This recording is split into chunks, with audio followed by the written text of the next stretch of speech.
and introduce our speaker, Andrew Roblee. Thanks, Matt. That was probably the nicest thing anyone said about me all year. Glad to be here. As Matt said, my name is Andrew Roblee. I'm the president of PACNY, the Preservation Association of Central New York. I'm very happy to talk to you guys today. I consider myself a historian first. In fact, that's where I started. I have my bachelor's in history from Wells College, and I worked at the Seward House Museum for a number of years before I went on to get my master's in historic preservation planning from Cornell. So those are my bona fides. And today I would like to just introduce you to PACNY and give you maybe the briefest history of historic preservation in the United States, and then give you an idea of what PACNY does. PACNY is an advocacy group dedicated to the conservation of the historic architecture, landscapes, neighborhoods, and main streets in a 5-county region. That 5-county region includes Cayuga, Cortland, Onondaga, Oswego, and Madison counties. We also try to preserve the past through adaptive reuse of buildings because we believe they serve as a living part of our community. Since 1974, PACNY has led efforts to save historic structures throughout the region, which have been threatened with demolition or unsympathetic development at one time or another. So we continue to work for policies to protect historic sites, for programs and incentives to aid in their preservation, and improvements to the federal and New York State rehabilitation tax credit programs. So as I said, while I'm not going to give you an exhaustive history of preservation today, I will briefly share the story, and many of you probably already know this story, of the moment in American history when historic preservation matured and rose to national prominence. The demolition of Penn Station in 1963 was the seminal moment in the development of a national identity or consciousness for historic preservation. Many of us consider it the true birth of the movement. This amazing building here, this monumental feat of architecture and engineering, was designed by the famous McKim, Mead and White firm in 1910. But by the 1950s, it was falling victim to declining ridership as the automobile became more popular. By the early 1960s, urban renewal programs were at their high watermarks all over the US.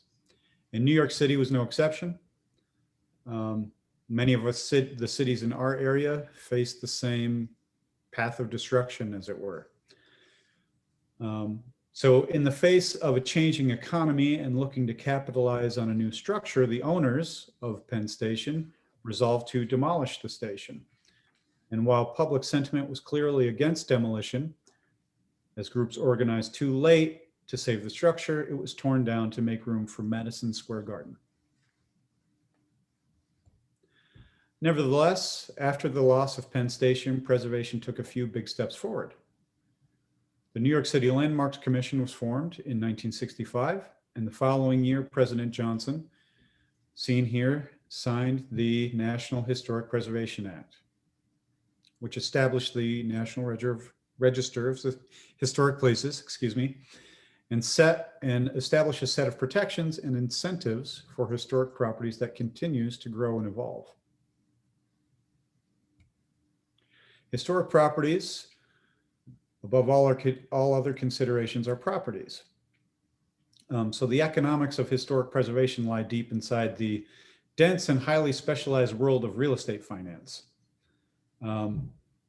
So while we want to preserve the history and the story, when you get into preservation, you have to also have kind of an understanding about property rights and values and stuff like that. So I'm just going to give you a broad overview of why preservation makes sense in those terms. First of all, making a blanket statement about how rehabilitation will always be more cost effective than building new should never be made, because the advantages or disadvantages of preservation are nearly always site specific. However, there have been various studies conducted over the years by the National Trust, by the Department of Commerce, by the Department of the Interior, and others. These studies have shown that certain patterns emerge under most conditions. So the first pattern is that most new commercial construction projects have an average cost savings of 4% against a rehabilitation job, but only if the project is going on a clear lot.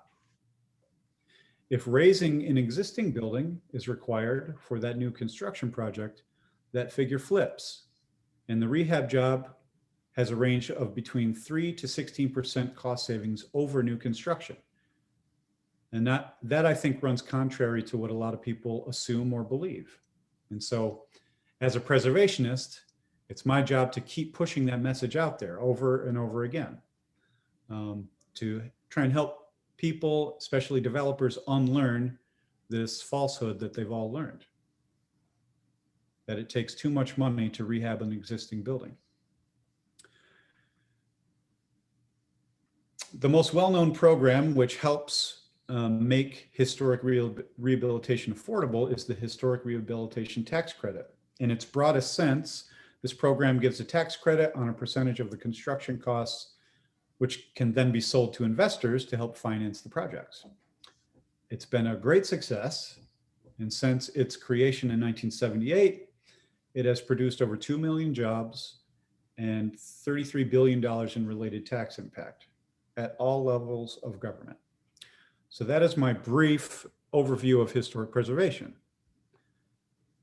Let's move on to PACNY. What does PACNY do? Well, PACNY does a lot of things. We advocate for historic structures in our region, historic landscapes as well. We try to offer programming that's educational and helpful. We also provide technical assistance wherever needed and wherever possible for people that need or are interested in guidance in how to restore their historic windows instead of replacing them with vinyl or any number of things. This slide is just an overview of what we did in 2020 during COVID, which was tricky. We held our first virtual awards ceremony. Normally we hold those in the fall at a location within our 5-county region. That wasn't possible last fall, so we did it through Zoom. Matthew was very helpful in helping me set that up and put it together. And as a result of that event, we were given a 2020 New York State Historic Preservation Award for Excellence by SHPO, the State Office of Historic Preservation. We were also a co-sponsor of the 2020 New York State Preservation Conference, which was supposed to be held in Syracuse, but again, those plans were set aside and the conference moved to Zoom, but we were still a part of it. In terms of advocacy, I just wanted to provide a few examples of the kinds of things that we do. What you're looking at is a house in the University District of Syracuse, New York, called the Herbert Walker Residence. It was designed by a noted Syracuse architect named Ward Wellington Ward, and it was last year slated for demolition as part of a trend that's moving through the university neighborhood of destroying historic houses and building new, bigger, uglier houses for students. So we wrote letters to the mayor, the planning department, wherever we needed to advocate for saving this building, which has so far been successful. The building still stands. And our ultimate goal is to work with the developer to help them realize that preserving this building is worth it in any number of ways, in any variety of measures.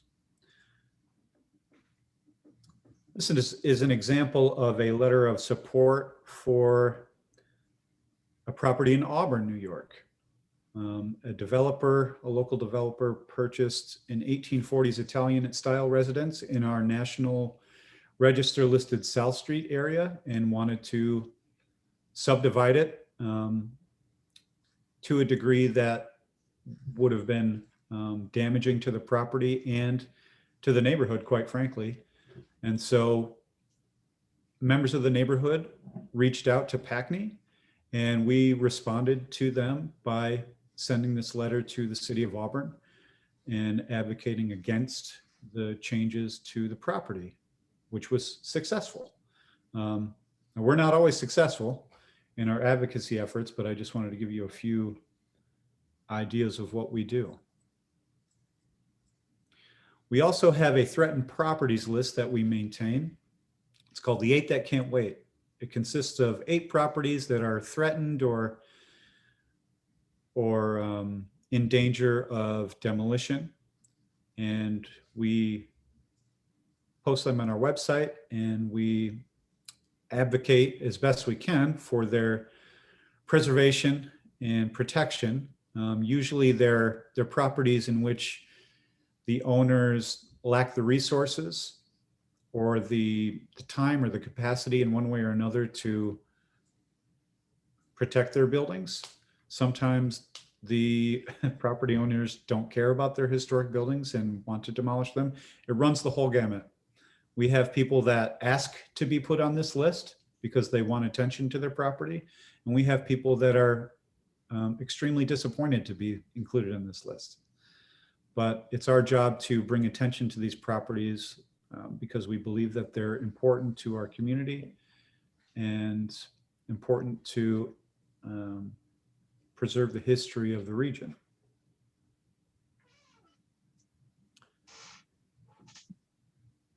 One of the things PACNY does is provide programming, educational programming, to get people involved and engaged with the historic structures around them.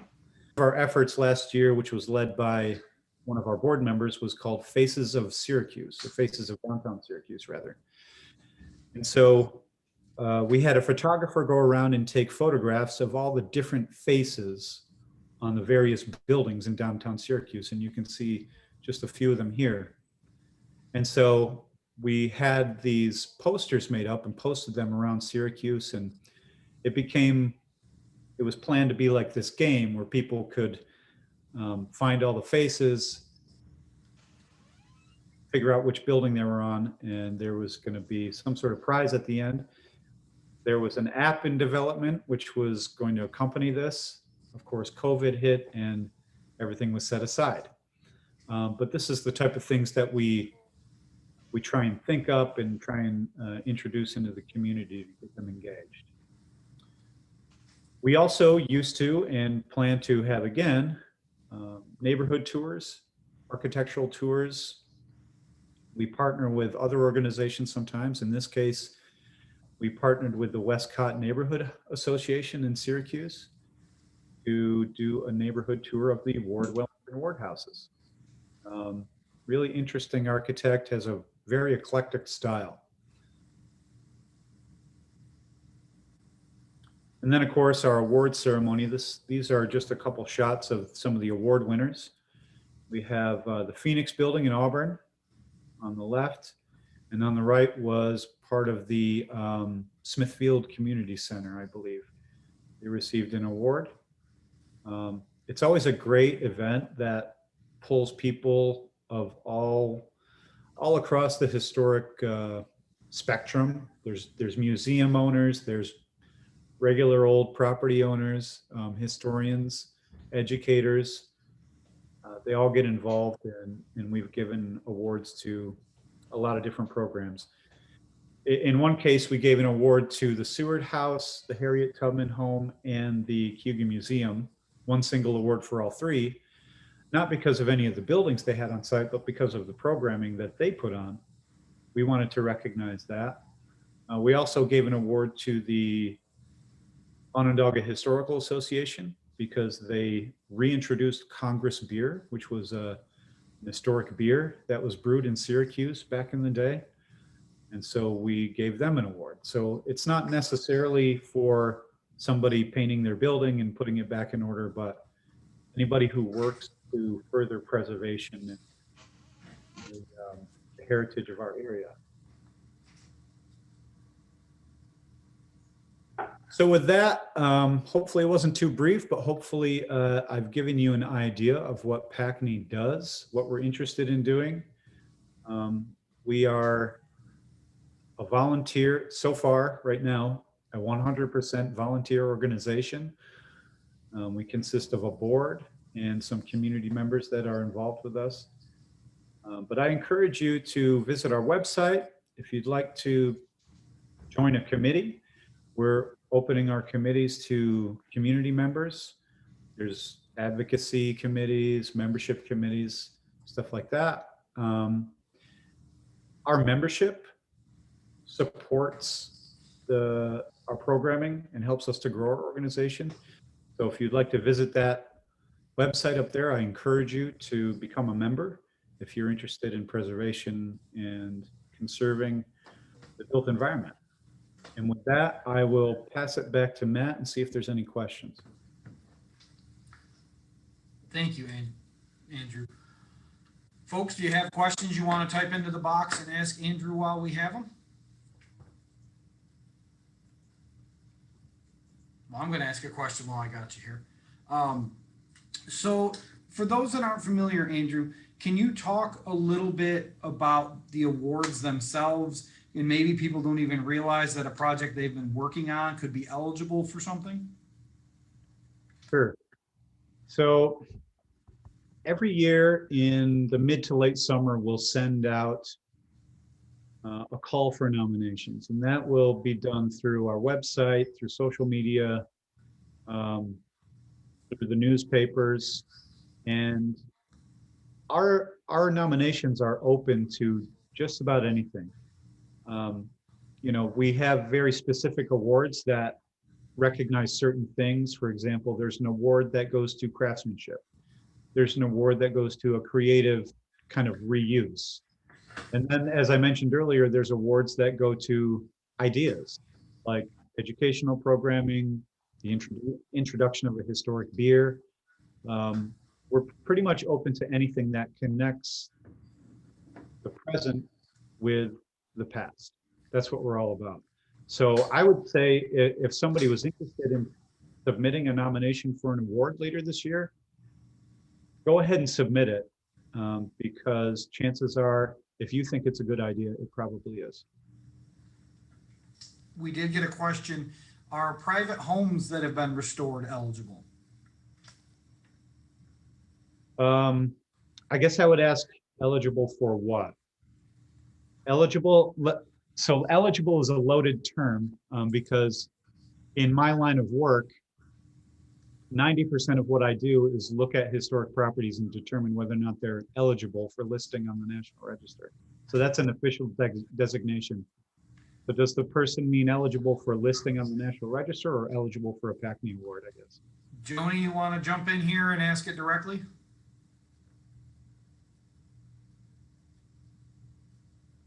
Turn on your mic and let's do this.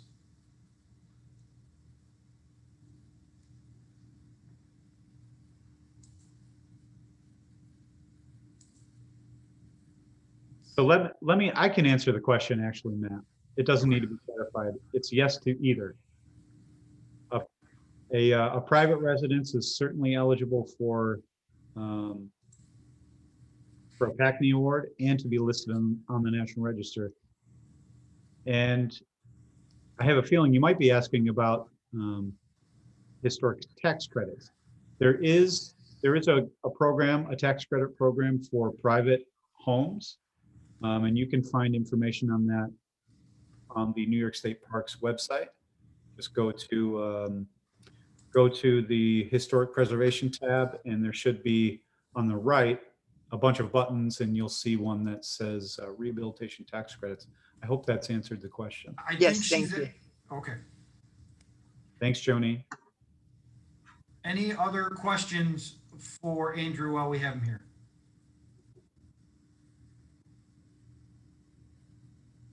Well, you must have covered everything brilliantly. Andrew, I can't thank you enough. This was fantastic. Again, folks, if you're not familiar with us, it's a really great opportunity to go to our website and check it out. There's a lot of things that we do in the advocacy of preservation in Central New York throughout our whole region. I've been on the board for, I think this is my second term, but I honestly don't remember. And it's been amazing to see the work that goes into this. And every now and again, somebody will ask me questions about preservation, and this is a great place to start. So, Andrew, again, thank you so much for taking the time and coming talking to us today. I appreciate it. And here we go. We got one more question coming in. Go ahead, Lori. I'm going to ask because it's probably easier. So I have a question for Susan and for Ryan. Sorry, not for PACNY. I'm not So sure who's still here. I've been writing notes to myself about things I want to address to the board for our town. We have a board meeting on Thursday. And Susan, how many plaques, so I'm writing a list. I have a whole bunch of Patriot cemeteries in the area that I would love to flag that have headstones in. How many would be really rude to submit for? We do, well, first of all, for the Patriot burials, you do need to partner with your local SAR chapter. That may well change in the future, but for right now, it needs to go through the SAR chapter because we're using their logo, and it was their program originally. So, and we do have a special email. They've set up a special email address. If you don't know anybody in the SAR in your region, send us an email, and we can give you the contact information for them, and they will find somebody for you to partner with. At the moment, we are across all our application grant programs, we look at a total. We ask you limit it to 5. Okay. Per grant round. You can always come back and get more later. Okay. 5 per grant round. Otherwise, we just get overwhelmed. Okay, that sounds good. Thank you. And Ryan, a quick question for you. We have a historic book about the town of Niles. Now, the town of Niles is about this big. It goes from Skaneateles Lake to Wasco Lake. But we have a book that was written by Mabel Crosby, who's since passed away, about the history of the town of Niles, which I would love to get digitized, because I think that would be great to get out there. I mean, it's no longer in print. So since she's passed away, would I need to approach her descendants? It's not copyrighted at all. And it was funded as when she was historian, or do I need permission to get that digitized? Do you think? What was the date of publication? Do you know the date of that publication? 83. I want to say I have a copy sitting up here in front of me. Yeah, so that would be under copyright, and copyright's funny because just because like the person isn't alive and say they even have no heirs, it would still be under copyright restrictions, even though there's nobody to give you permission. So your best bet is to try to find an heir to get permission, because especially if you're hoping to digitize the entirety of a work, then you have a pretty weak, you wouldn't have a very strong fair use argument. So fair use allows for the reproduction and sharing of certain materials for educational purposes. But when you're talking about the entirety of a book that was published pretty recently, you probably won't be able to make that argument. So this was for the town of Niles sesquicentennial. Yeah. And there are board members. The town supervisor is still alive. He's 96 now. Could I get permission from somebody off the committee? It depends. Or does it have to be the writer? If it was a work for hire, there's some like leeway there. So like in theory, the author is going to own copyright unless they did it as a work for hire, as a commissioned piece for an organization, in which case the organization might own it. So it's pretty specific to that piece. And some of that might be really hard to track down in terms of what the arrangement was. But in theory, that's possible. So maybe talk to them and see if they have more, they might have some insight as to whether it was a work for hire, if it was produced for them as like, if she was an employee or as a representative of them. But they also might have a lead on an error who you could talk to if they don't. Okay. Copyright's really tricky, and it can be really hard. The European Union has orphan works laws, so if like there's nobody there to claim copyright, there's a lot more latitude. But here in the United States, we aren't quite as fortunate. So things can fall through the cracks where it's difficult to find permission, but there's also probably nobody to sue you. But that's a lot of risk to take on. Okay, thank you. Yeah.